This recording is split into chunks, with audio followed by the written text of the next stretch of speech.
Hello, I'm Dr. Lisa Oates, talking about valerian with Dr. Sue Evans. Now, tell me, is it hot or is it cold? Look, I find these divisions really difficult to sometimes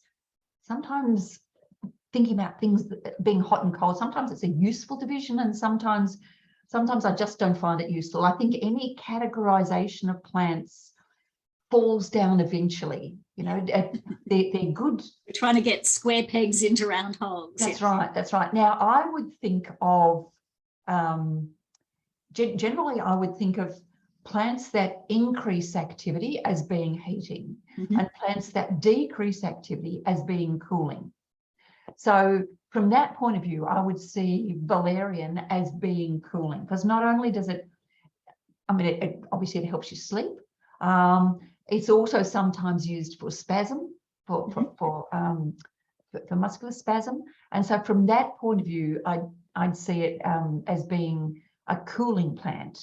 But, you know, there will be other people who, I think it's always useful if people start talking about heating, cooling, moistening, drying, to try and get them to talk about what that actually means and how they would use that in practice.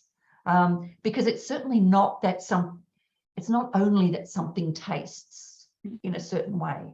And of course, you know, there are some plants that, in this case, smells like old socks and tastes fairly similar. Yeah, absolutely. Yes, yeah. And if something is, you know, stimulating, you know, where is it stimulating? If it's relaxing, where is it relaxing? And I see this pretty much overall as pretty relaxing. Yes. Except for those people for whom valerian is super stimulating. Now, I've always wondered, like, if those people who find it super stimulating were actually to take a minuscule dose, 1 drop, you know, 2 drops, whether that would have, whether it's a dose related thing. But generally I've found that people who have had a bad reaction to valerian really don't want to repeat it. Yeah, fair enough. Yes, I took this to help me sleep, and I was wired and awake all night. And I was completely yes. I have that reaction personally to Siberian ginseng. I cannot take Siberian ginseng. I've seen a few people have those sorts of reactions. And I do not want to take it. Thank you very much.